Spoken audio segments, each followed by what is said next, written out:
Hey friends, welcome back. I'm in Tehran, here in the capital of Iran, joined with Mirza, and we are gonna go and explore. The first video we explored the bazaar, and we continue our tour together throughout the city. The reason why I am in a guide, I never mentioned it in the previous video, is because it is extremely difficult to vlog in Iran.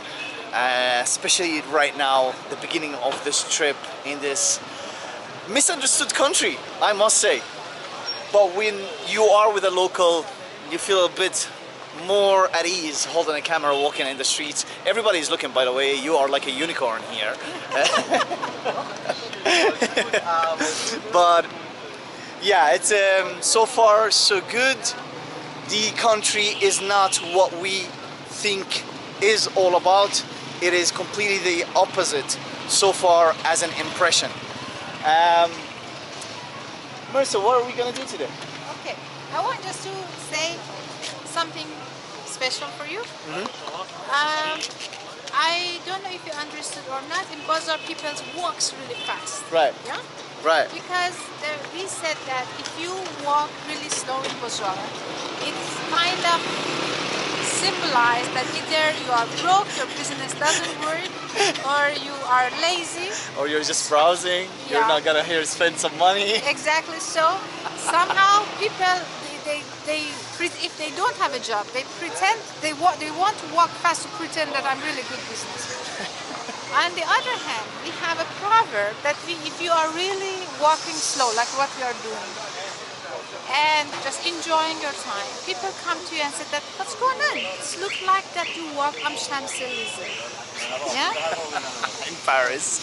Paris. I love it. Shah, Nasseruddin Shah went to Paris like 200 years ago, and he really liked Champs-Élysées. And when he came back to Iran, he ordered to make a street look like Champs-Élysées that people walk and enjoy. And now you are on Champs-Élysées of old Tehran. This is Champs-Élysées of old Tehran. So right now we are walking in the Champs-Élysées of Tehran, and Old Tehran. It's actually, to be fair, also it is extremely beautiful.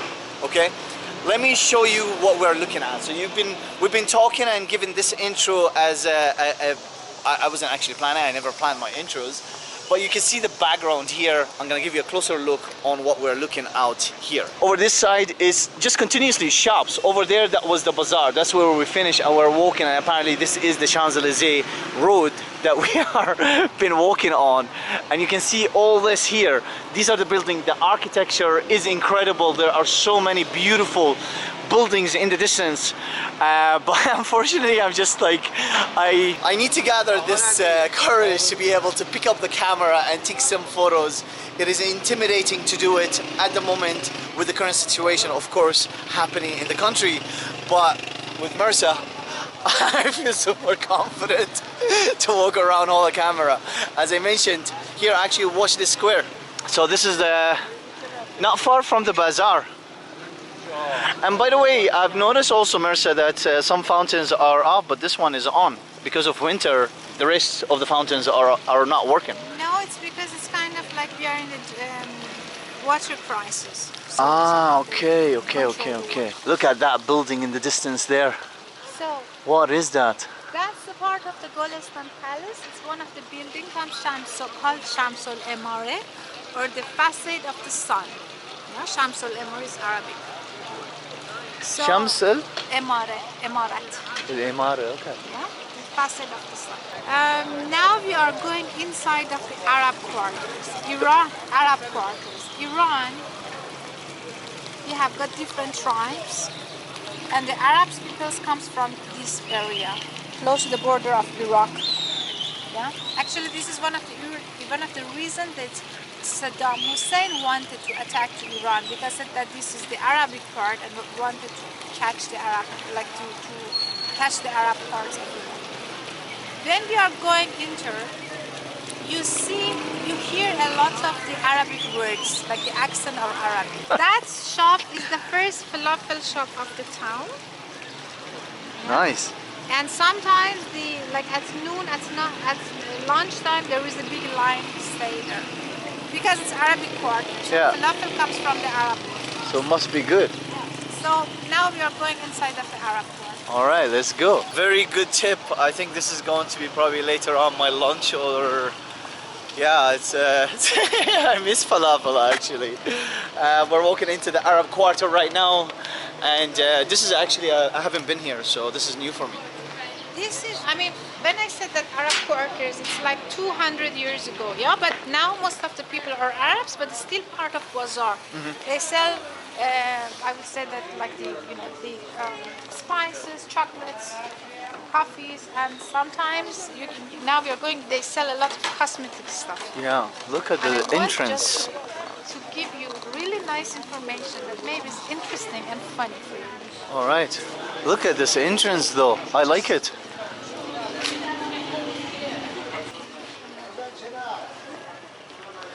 So these shops, this I would say that street, you see a lot of shops that they provide cosmetics or the nails, polish, and lipstick.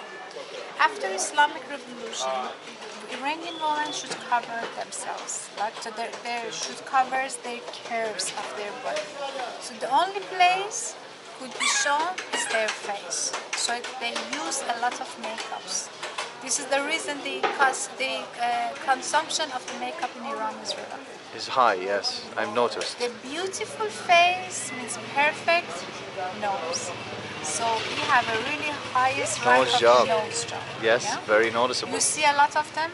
Even men started to do the men job. And it's really interesting for you to know that I've known from the east, from the west, when you have a nose job or beauty surgery or plastic surgery, you just hide yourself out until the trace of the, I would say that the surgery removed. Yeah. No, But here it's they not show it. like this. No, it's It's proud, kind right? of the sign of being proud. Yes. They put in the Instagram before and after. The first day after the surgery, all of the profile picture changed from the side with the plaster. And if people cannot afford it, they put the fake plaster. It's kind of I do this. Nowadays it becomes really famous to have like the other surgeries, but nose job is still one of the, I would say, the highest one. Let's take a quick tour of this small market, isn't it, Marissa? It's part of bazaar. It's part of the bazaar. Bazaar Okay. becomes like extended during the time. Right, right. So yeah, the bazaar is actually not far as we were walking out. So the previous video that you will be watching to understand what the bazaar is and a quick tour about it and some history as well and information from Mirza is included.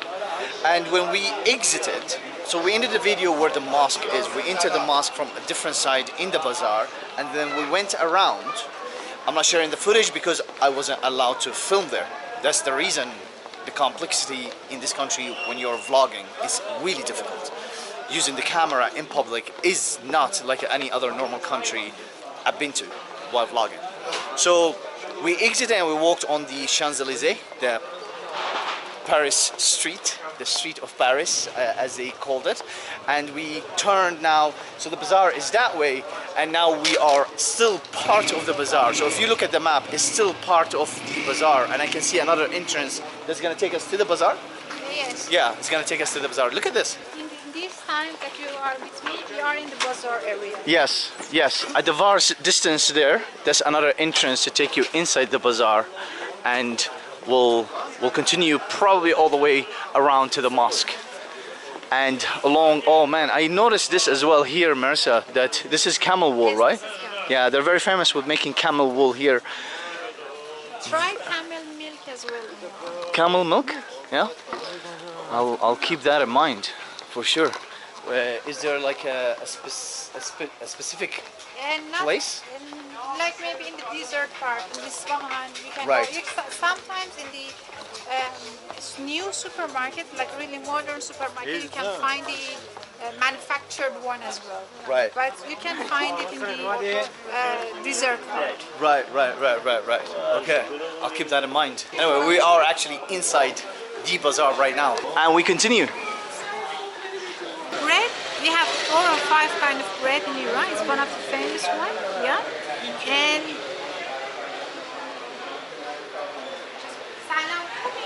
so this is a bakery. Look at the Persian bread, the Iranian bread.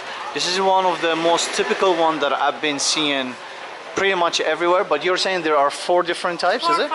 4 or 5 different types. This is what I would like to mention. I mean, they just removed it actually, but before COVID there was a sign there.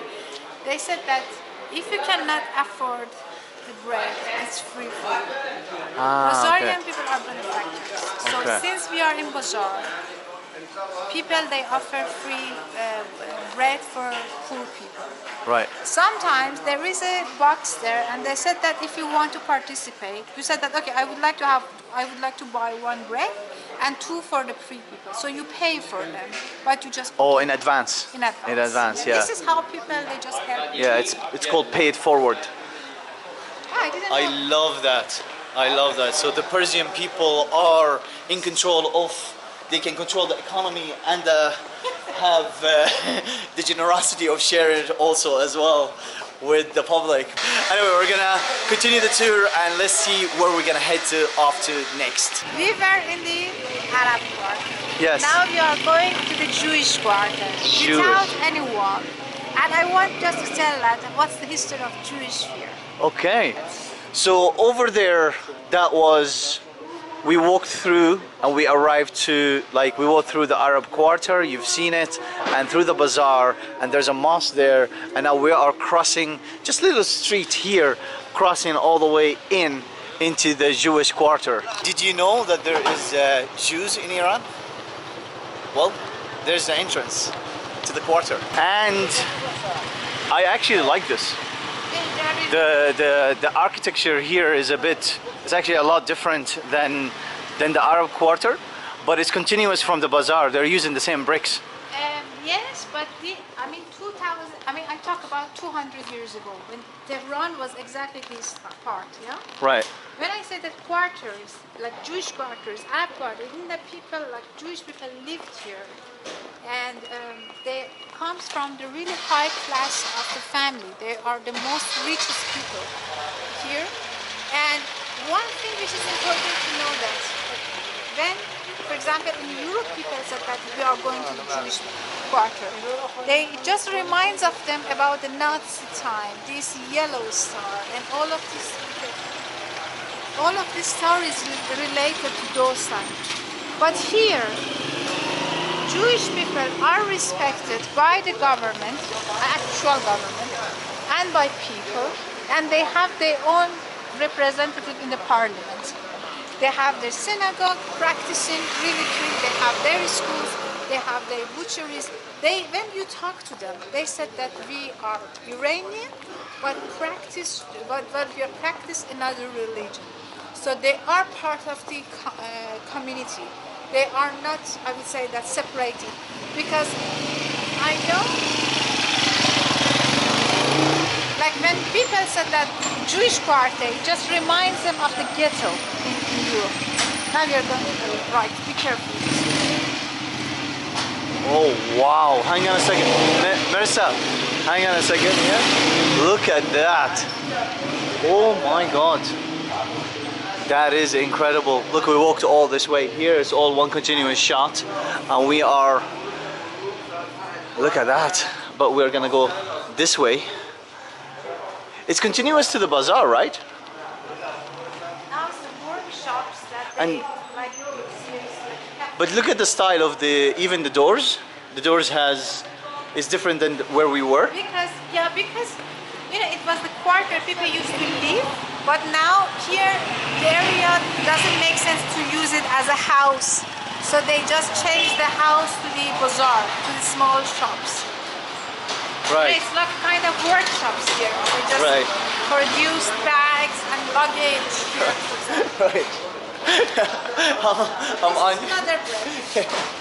This is another bakery right here. Ah, look at this is a different type of bread that she was mentioning. Looks like bubble wrap. Looks like? Bubble. Yeah. It actually does look like a bubble wrap, yeah. What was I gonna say? I was gonna say that along this walk and talk, there was a lot of noise happening, which I quite like it, you know. But I'm not sure how the sound is going to be. Are we stopping here? Salam. Look how smiley they are just the moment they see, oh, there's an alley here. You see really small alley. Yeah? Yes. In all part of the town of the city, you see the old part, you see some alley. We call it reconciliation alley. Reconciliation. Right. Why? Because, for example, neighbors had a fight. Neighbors had a fight. They don't want to see each other. Yeah. In the morning, it's really, tight. They want just to pass, to go to the work. They pass the street and they had to make eye contact. It's really, really close. It's really, really tight. And they had no choice to say hi. Salam. Be careful. To say salam. And salam means peace. Yes. So it's kind of reconciliation. Yeah. Ah. Beautiful. Beautiful. As I was mentioning, I'm not sure how the sound was gonna come out along that walk. But nevertheless, I really don't care. I'm leaving the footage because the chaos is very, very interesting. Where are we going here to? Oh, look at that. It's like open sesame. Oh, wow. They're like hidden gems. Mercer is taking me to some hidden gems. There is no way I would have walked in here by myself. Look, they have like, it's, okay, so it seems like a cafe, right? These are like seatings. You get the fountain. Very old, obviously. You can see the brick there as well. So it's a cafe. Very nice though. Look at that. So, here in Jewish Quarter, what do you think this place is related to the Jewish community? Well, I did say that this is a cafe. It is a cafe, At right? the moment, but I talk about 200 years ago. With the same structure. Okay, so now it's transformed into a cafe, but in the past when that was built, how long ago? 200 years. 200 years ago, this was something else. It's not a synagogue. No. No, it's not. You can find the trace of, you can find the link between money and the Jewish people everywhere. This is the first Iranian bank run by the Jewish community. This was a bank. Yeah. So those rooms it's kind of the were like place meeting people, rooms. Yes, meet people, they go there, talk to them. Right, so we've been sitting here for quite some time, for a few minutes here, and we were chatting on camera, off camera, and she mentioned something to me off camera that I asked her, wait a second, I gotta turn the camera on, and her explanation is going to be much better than mine on the first episode, the episode of Limitless Borders, crossing from Armenia into Iran, and I explained a terminology here in Iran, ta'aruf. Ta'aruf, I have explained it probably not as well as how Mirza will explain it to us now. So, Mirza, take it away. Okay, in Iran, Persian, it's forbidden for women or men to do dancing outside. But what is you encounter so often in the verbal dance people they do for you? What does it mean? It's called taruf. It's kind of the Persian etiquette part, like show the politeness. And I would tell you some situation and you understand what's the meaning of taruf. For example, that somehow you can encounter this in the Middle East culture. For example, you are my guest and I'm your host. You come to my home and I said, okay, would you like to have a tea? You said, no, it's really warm. I bring it anyway. And after 10 minutes, you didn't touch your glass of tea and I just said that, oh, it becomes cold, so I bring another one. So I put you in a situation to just, to get rid of my push, to just get seat. But I said that, oh, I'm really kind host. But this comes in the business. It's reflected in the business as well. For example, you want to pay to the taxi driver. You want to pay for the coffee or the tea that you had in the cafe. And you ask how much is it. And the cashier said that, it's priceless for you. You are our guest. The answer would be, oh, thank you so much. It's really nice of you, but how much is it? The second time, oh, no, it's priceless for you. You are our guest. Come on. If this backs and forth, this verbal dance goes more than 3 times, it means that the offer is real. You are the guest of them. But at the third time, if they say the price, it means that they do tariff. Yeah, so what I always say to the foreigners, to break the rules, because sometimes you get confused, just said that no tariff, what's the price? And they give you the real price. In small countries, countrysides, in small cities, because it's not so common, the foreigners, they go there without a travel guide. People, they do tariffing, and sometimes they cannot speak English. They do tariffing, but they want to just get paid, and they just, I would say they lose the game of the tariff, and a lot of foreigners, they go away. But in the large cities like Tehran, Isfahan, people understand what's the meaning of tariff. People understand foreigner, they doesn't know the concept of tariff, so they don't do tariff. This is like what we are doing here. This is a proper explanation about ta'aruf than the one probably I gave on the first episode, here in Iran, crossing the border, unlimited borders. So we are exiting now the first Jewish bank in Iran, in Tehran. We are exiting, and I just want to show this actually as well. Here on entrance, you find this sign. Small caravansary, the first bank in Iran. But while we're exiting the Jewish bank, we are ending this video as well. If you made it this far, thank you all for watching. Please do consider subscribing. If you haven't subscribed already, give the video a thumbs up. Helps with the algorithms. And any last words? Just we are waiting for you to visit in this enchanted country. See you on the next one.